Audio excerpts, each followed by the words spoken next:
IFM News. IFM News. IFM News. Lokal. Ti Ilocos Norte ket saan laing nga pagturungan dagiti turista no di ket pagtaudan met dagiti naindaklan nga istorya. Babaen ti Lawag ti Ilocos Norte Film Festival maipakita manen dagiti talento dagiti Ilokano a filmmakers iti maysa a festival ang mangitan-ok ti lokal a sine ken kultura. Nagbalin a sentro ti selebrasyon ti lokal a sine ti Ilocanja Cultural Center iti Badak City bayat ti premier ti Lawag the Ilocos Norte Film Festival anang iparangarang kadagiti obra dagiti Ilocano a filmmakers iti June 22. Nagtitipon dagiti filmmakers, cast members, media practitioners, vloggers, sponsors, students, tourism stakeholders, ken opisyales ti gobyerno para iti opisyal a panaglukat ti festival. Naitampok ti okasyon dagiti 11 nga Ilocano a pelikula amang ibagi kadagiti na dumaduma nga istorya may papan iti pamilya, kultura, tradisyon, komunidad ken biag dagiti Ilocano. Sakbay ana iparangarang dagiti pelikula, nagna dagiti filmmakers ken cast members iti red carpet anang ted iti gundaway iti media ken publiko ang makasarita ida may papan kadagiti pelikulada, inspirasyon ken kapadasan da iti panagaramid iti pelikula. Very ambitious. We cannot do it logistically. So I had to write another story, and then we're down to our fourth story, which is Tadutut Mo Kalilibnusan. There were two prompts given to me by Kim to create the plot of the story. Una, the main character has to be a painter. Pangalawa, gusto ni Kim mag-shoot ng isang misteryosong babae sa Avis Falls. Dalawang yun lang. So I had to think of a good story that connects those two. And I thought of, you know what? I'm ready to share my personal story. And I want to speak about what I went through as a child. And I also want to tell the story of many more children experiencing the same sexual, emotional, physical abuse. So yun yung inspiration nun. And the rest is just completely fleshed out by Ryan and Kim right here. So the actors really did their job. I think we were the first one to shoot among all the 11 entries because we shot this during Semana Santa, April 2 and 3.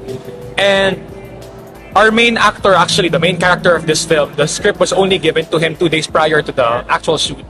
So their background is mostly theater. So malaking jump din yun from theater to film. And so I think what we really did lang was to let them feel what the story is giving and what the story is all about. The rest of how they executed and how they portrayed their characters on camera, it's really up to them. So kudos din. Actually, preparation, especially the emotional, aglalo kanya kasi I portray Ines, the main character for the film Golgol. Kasi I didn't expect na in a simple way is magiging cast ako.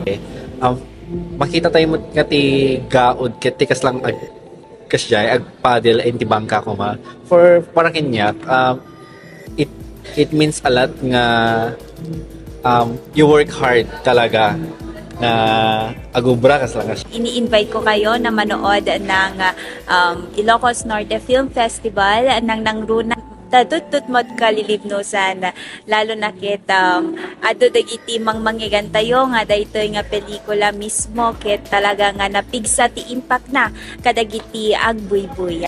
Naawagan nga Lawag di Ilocos Norte Film Festival gapot ti Lawag ket isot gapuna silaw Lawag isot gapuna no apay nga adda ti pelikula. Film is a medium of light. So without light awan ti litrato, awan ti pelikula. Babaen ti Lawag, agandar ti camera, ay maka-capture ti image. And so we use this as the title of our Provincial Film Festival, and syempre in reference to our capital city, Lawag. We invite everyone to support all participating films. This is our first ever Provincial Film Festival, separate from Tanook.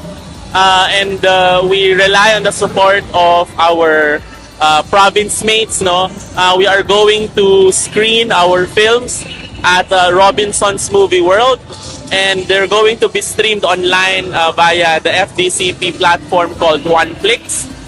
Suportaran tayo amin na po nga agararamid ti pelikula dito probinsya tayo. Babaen iti deti a festival, saan laing maiparangarang dagiti pelikula no diket maitag-ay met ti lokal nga industriya ti sine, ken maipalawa ti panakaammo iti kinabaknang ti kultura ken talento ti probinsya. Para iti IFM News, Idol Gina V, Tatak, IFM.